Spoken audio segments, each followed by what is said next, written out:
네, 2024학년도 7월 13번 문제에 대한 풀이 공유해 보도록 하겠습니다.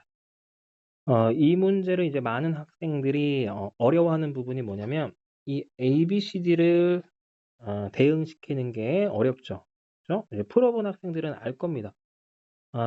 풀어보지 않고 이것만 들으면 좀 의미가 없기 때문에 반드시 풀어보고 다시 오도록 합니다.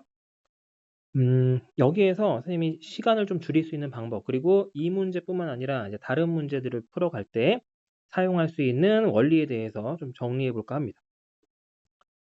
우선 이거예요. 반대, 동형 접합. 동형 접합.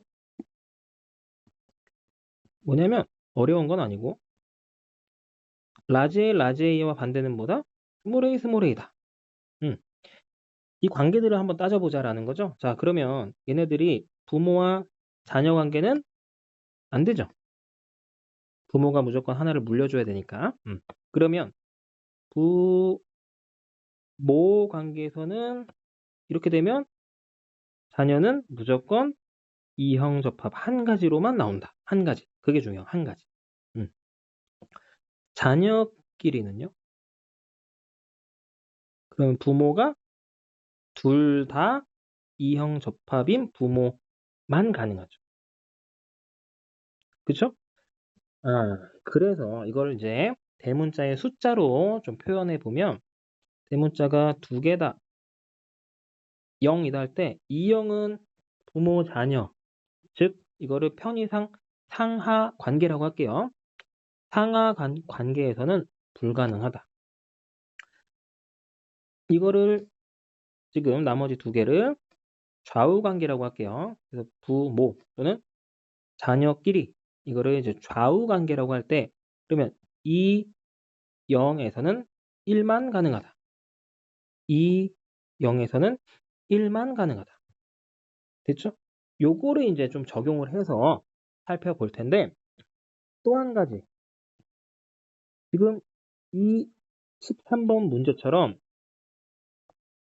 이렇게 두 쌍이 나올 경우에는 이게 이제 선생님의 아이디어예요. 뭐냐면 한 쌍씩 나눠서 본다.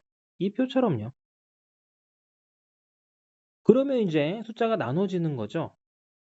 표 하나에 들어갈 수 있는 숫자가 2, 1, 0으로 제한이 됩니다. 요게 이제 핵심 아이디어예요. 아마 여기까지 듣고도 이렇게 하면 되겠구나 하는 친구들도 꽤 많이 있을 거라고 생각합니다. 자, 그러면 한번 문제 풀어볼게요. 자, 일단은 이 문제 상황에서 뭐가 있냐면 두 쌍이니까 나만 따질 겁니다. 가는 안 따지고. 자, 그렇게 되면 지금 대문자가 하나, 둘, 세 개니까 자, 대문자가 세 개다 이렇게 표시를 해놓을게요. 그리고 이 문제 상황에서 AD는 네 가지 표현형이다 그랬는데 총 두 쌍이기 때문에 대문자가 없는 경우부터 대문자가 꽉 채워진 4개 경우까지 5가지가 총 가지수예요. 나올 수 있는. 그쵸? 자, 다인자 가계도 문제나 아니면 이제 다인자가 아니더라도 대문자의 수를 따지는 문제, 가계도 문제에서는 어떻게 접근하냐? 항상 우리가 일관된 풀이하는 게 중요하죠? 자, 숫자 차이가 큰 거부터 배치를 해보세요. 어떻게 배치하냐면 상하, 즉 부모와 자녀 관계가 되는지. 자, 그래서 0과 4를 먼저 배치를 해보는 겁니다. 0, 4는요. 반대 동형 접합 관계죠? 그러면 4, 0이 안 되죠.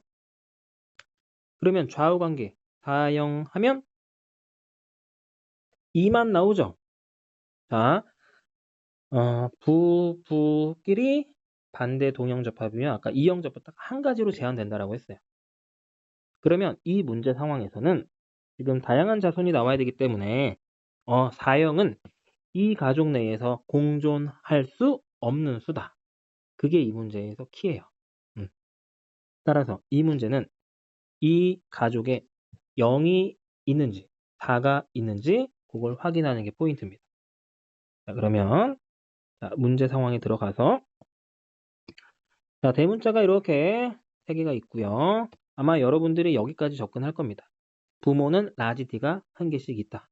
그죠? 밑에 표에다가 한번 해볼게요. 라지 D가 이렇게 하나씩 있고, 어머니와 자녀 E는 라지 D의 수가 같죠? 그러면 자녀 E도 있다.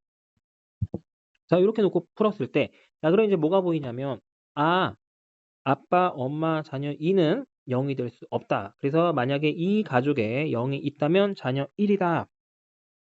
그죠? 그러면 B도 0이고 D도 0이에요. 이렇게 됩니다. 자, 그러면 다가 없다라고 하면 0, 1, 2, 3 중에 하나인데 선생님이 뭐라 그랬냐면 가장 멀리 있는 수부터 따져봐라. 그럼 0, 3이 이렇게 배치가 될 수 있나요? 상하로 안 되죠. 왜냐면 3은 2랑 1로 찢어질 수 있는데 2에서 0이 나올 수가 없다. 오케이. 그러면 자녀 2가 3일 것이다. 근데 3은 이 그림이잖아요. 그쵸? 그러면 여기에서 1, 2가 되겠죠. 그러면 뭐가 무슨? 엄마가 2가 될 수 없잖아요. 왜냐면 자녀가 0이니까. 이 0은 상하로 볼 수가 없다. 자, 그래서 이 가족은 표현형이 1, 2, 3, 4 중에 하나다. 이렇게 됩니다. 자, 그래서 1, 2, 3, 4 중에 하나로 다시 찾아가면 되겠죠. 이렇게 한 다음에 자, 뭐부터 한다? 항상 일관된 풀이 가장 멀리 있는 숫자부터 상하관계 해본다. 자, 4, 1이 나올 수 있나요? 안 되죠. 왜냐? 4는 2, 2로 쪼개질 수 있는데 1은 0, 1이잖아요. 요게 안 되죠. 자, 안 됩니다. 그러면 좌우관계 되는지? 자, 좌우관계는 가능한데 뭐가 여기서 자, A, B 사이에서 또 A가 나와요. 즉, 얘는 A, B는 부부는 좌우관계인 동시에 수직관계예요. 그렇죠? 그러니까 부부가 4일 될 수가 없죠. 여기가 4나 1이 될 수 없으니까. 요게 또 이 문제의 핵심이었고 자, 그러면 4일 조합은 뭐만 가능하다라는 결론이죠? 자녀 1, 2에 배치가 돼야 된다. 그래서 자연스럽게 이 중에 요 그림이 있어야 되니까 A가 3이다 확정되고 아빠가 3이니까 엄마가 뭐다? 2다. 여기까지 이제 스무스하게 와야죠. 자, 자녀 1과 자녀 2는 4가 있습니다. 4는 어떻게 쪼개진다? 2로 쪼개진다. 그러면 어머니는 어떻게 될 수밖에 없어요? 2, 0은 안 되죠. 왜냐면 어느 한쪽에 0이 올 수가 없다. 그럼 1, 1밖에 안 돼요. 이렇게 풀어가는 겁니다. 1, 1이다. D 하나구나. 그러면 자녀 2와 D의 수가 같으니까 1이니까 4가 될 수 있는 것은 C다. 얘가 1이죠. 2 채워지고 자, 그럼 D가 0이에요. 뭐가 보여요? 0, 2가 이렇게 좌우 배열이면 아빠, 엄마는 무조건 1이다. 이렇게 채워지고 그럼 아빠는 3이 돼야 되니까 라지 D가 2개고 이렇게. 그럼 자녀 3은 그냥 요거 보고 채우면 되겠죠. 1, 2다. 자녀 3 먼저 채우는 것도 좋고요. 왜냐면 주어진 자료니까. 네, 그래서 여기까지 해서 반대 동형 접합으로 어떻게 이 문제를 풀어가는지 한번 나누는 시간 가져봤습니다.